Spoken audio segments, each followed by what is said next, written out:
I don't know about you, but music can really change my mood. This is a professional recording studio. Check it out. Some of your favorite songs may have been recorded right in this very room. I'm here because today's show is about sound. The world would be a very different place if all there was silence. I needed to know more about what sound really is and why we hear it. So let's go.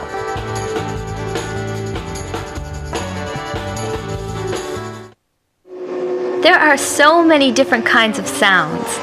They can be loud and powerful, or warm and cuddly, refreshing, or exciting, curious, or energetic.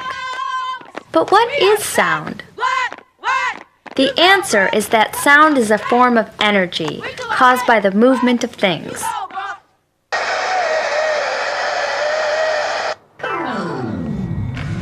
Every sound you hear is made by something moving. You may not be able to see the thing that's moving, but trust me, it is. When something moves back and forth, or up and down quickly, it's called a vibration.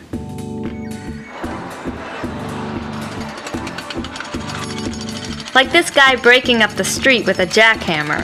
You can see that it moves up and down, and you can hear that it makes a very loud sound.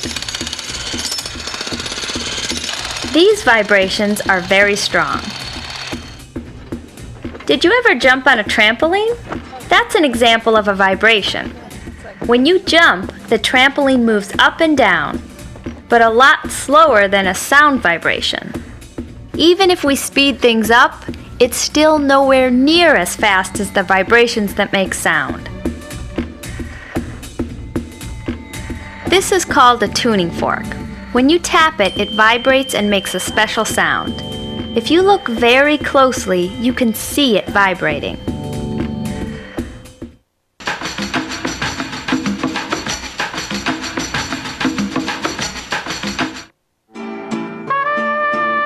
Music is a great example of how vibrations make sounds. Check out this band. A guitar makes sounds when the strings are strummed. They vibrate very fast. Did you ever make this sound? That's a funny sound that comes from the vibration of your lips. But when a trumpet player does the same things into a trumpet, you get music. It's the same when you clap your hands. They make vibrations. Put all of this together, and this is what you get.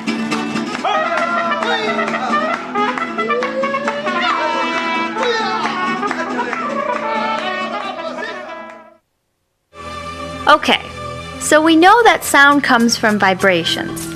But then what? How do the sounds get to our ears? This guy will help us find the answers. He's a diver training for the Olympics, and his nickname is Cannonball. He told me to watch the water and to think of it as the air around a sound. Then he started climbing. I looked at the water. Pretty still, not moving much. Then Cannonball was ready, and when he hit the still water, it was easy to see that the waves were moving out from the center in all directions. Let's look at that again. The diver hits the water and the water vibrates. It makes waves. A wave is a kind of disturbance. See how these waves disturb the water? The waves move out from the center in all directions. It's the same with sound waves. Sound travels from the source in all directions. That's how it gets to our ears, by moving through the air in waves. You can't see them, like the waves in the pool, but you can hear them. And the sound waves get weaker the farther they get from the source of the sound. That's why a sound is much louder if you're right next to the source, and not so loud if you're farther away. And it's why the sound from this model jet plane gets softer and softer as it moves away, and louder as it gets close. This is always true. The closer you are to the source of the sound, the louder the sound is.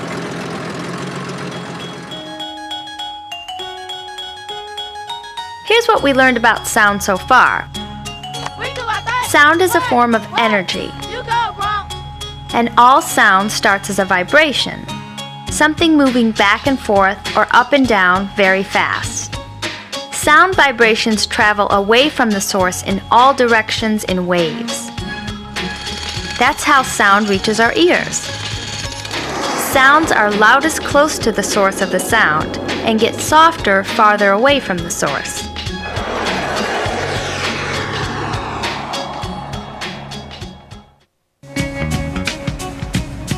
Did you know that everything in the world is made up of very, very tiny particles called atoms? These particles are way too small to see. So small that there are billions of atoms in just one of these gumballs. It's true. Everything you can think of, you, a cow, the ocean, even air, is made up of these very tiny particles.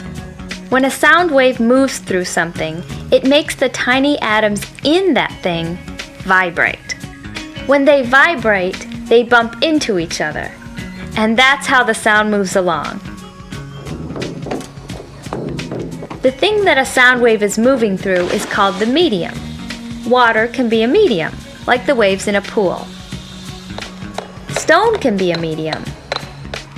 Of course, air can be a medium, and that's how sound travels to your ears, by vibrating the particles in the air. To travel, sound has to have a medium to travel through. No medium, no sound. Anything that's made of particles can be a medium, and that's pretty much everything. Remember our tuning fork? When it vibrates and makes a sound, these vibrations also vibrate the air around the tuning fork. The air is the medium.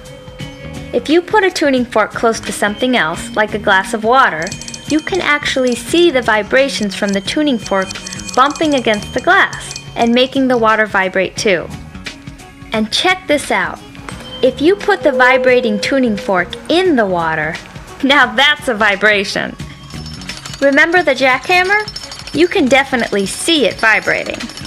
The energy from that vibration makes everything around it vibrate too.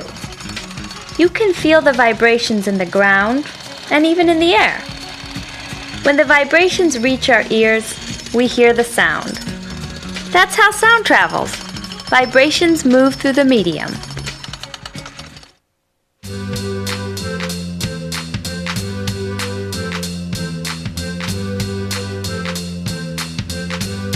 Here's an easy sound experiment you can try.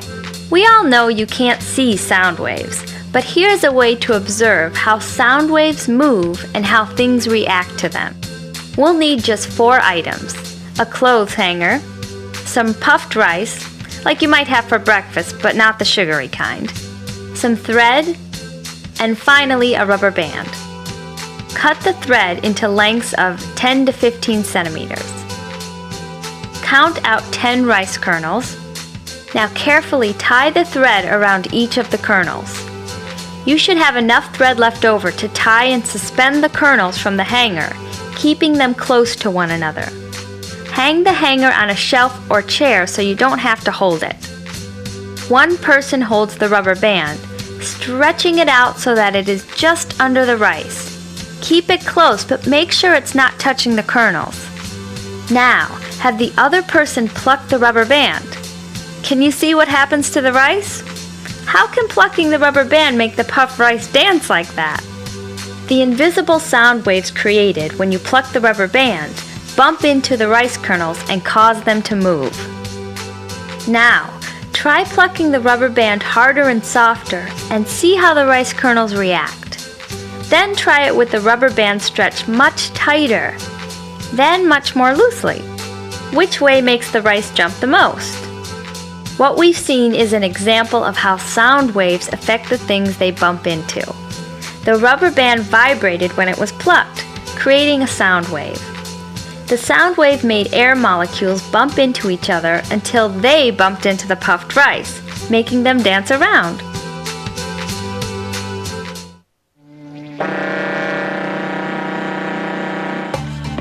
How fast sound travels depends on the medium it's traveling through. For example, sound travels faster in water than it does in air, and it travels much faster in solid rock than it does in water or air. If you're thinking that it has something to do with those tiny atoms, you're right. Check this out. Air particles are not tightly packed together. When a sound wave makes them vibrate, it takes a little time for them to bump into each other. Water particles are closer together. When they vibrate, they bump into each other more often than the air particles do. The particles in solid rock are packed very tightly together, with hardly any space between them. When something like a sound wave makes them vibrate, they bump into each other very fast. This makes the sound move through the rock very fast. How fast sound travels through a medium depends on how tightly the particles in the medium are packed together. The more tightly packed the particles are, the faster a sound wave travels. And that's why sound waves travel faster in rock than it does in air.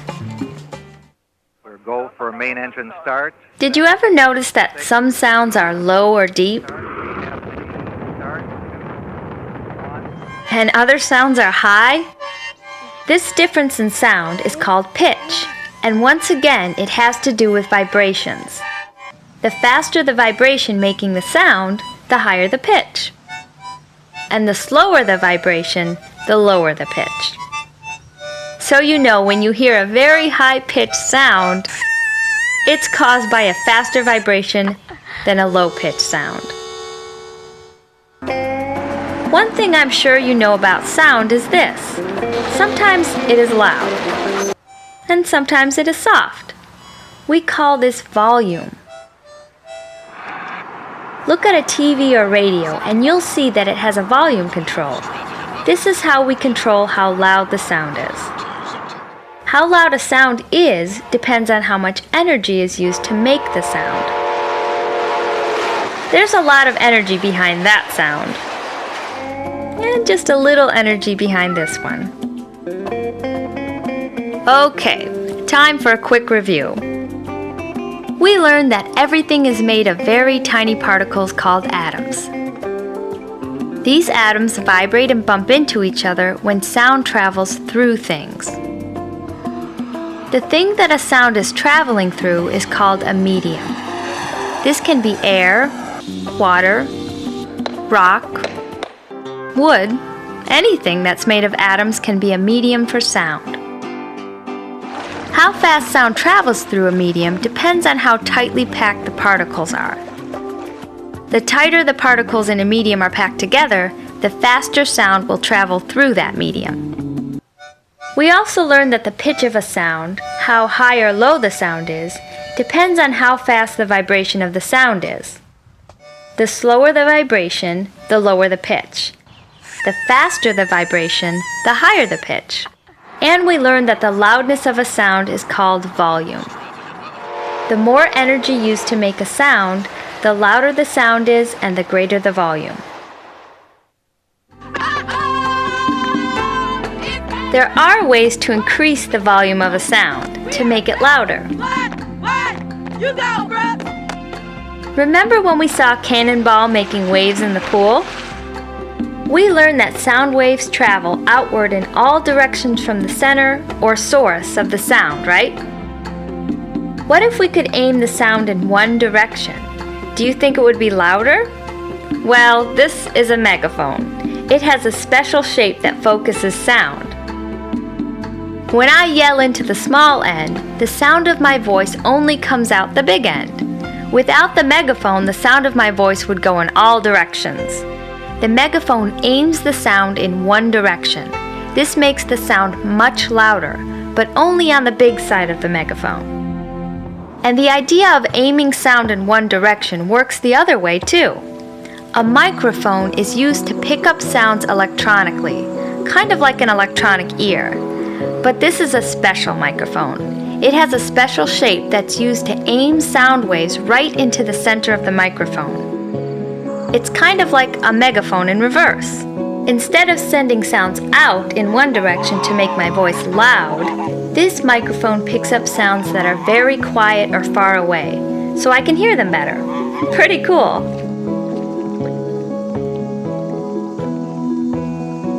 One of the neat things about sound waves is that they bounce. That's right, just like a ball bounces when it hits something hard, a sound wave bounces back when it hits something. You've probably heard sound bouncing before, if you've ever been in a place with very hard walls, like in a cave. When you yell, the sound bounces off the hard walls and comes back to you like this. Hello, hello, hello. This is called an echo. It's a perfect example of sound waves bouncing and coming back so you can hear them again.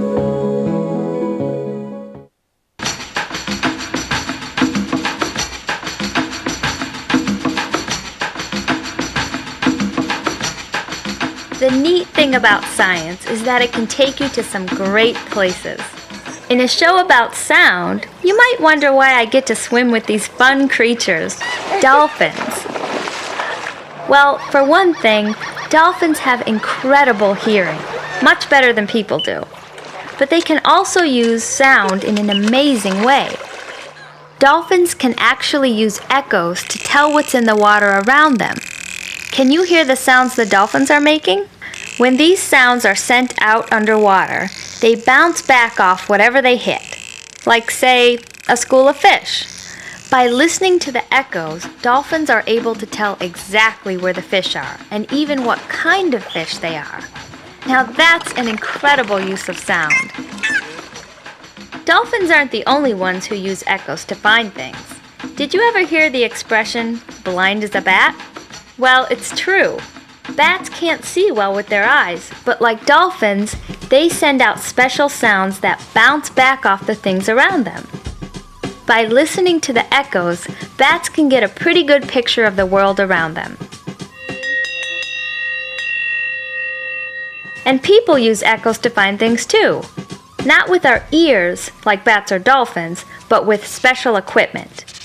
Many boats and submarines can use echoes to find other ships, or schools of fish, or even buried treasure.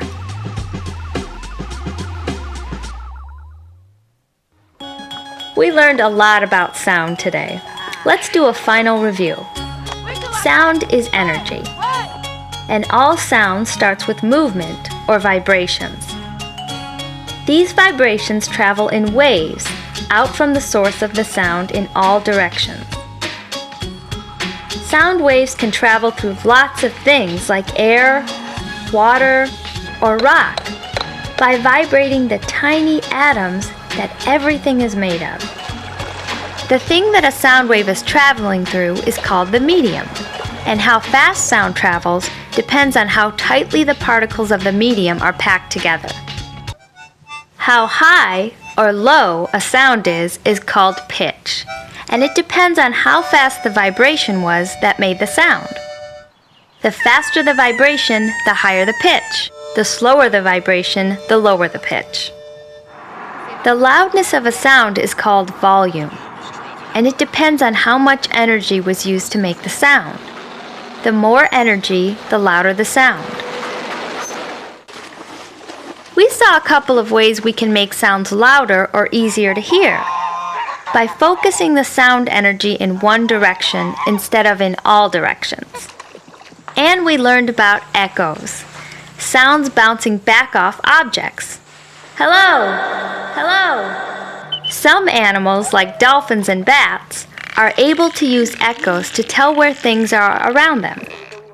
That's a lot to learn about sound in one day. But the main thing to remember is that sound is made by vibrations. Oh, and that reminds me, that's how we hear sounds too. Inside our ears is something called an eardrum. It vibrates when sound waves hit it.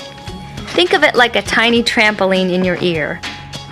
When your eardrums vibrate, they pass the sound waves along further inside your ear. Here, the sound is turned into messages that go to your brain, which figures out what kind of sound it is you're hearing. So now you know what sound is, how sounds are made, and even how we hear them. I'm gonna get back to the music.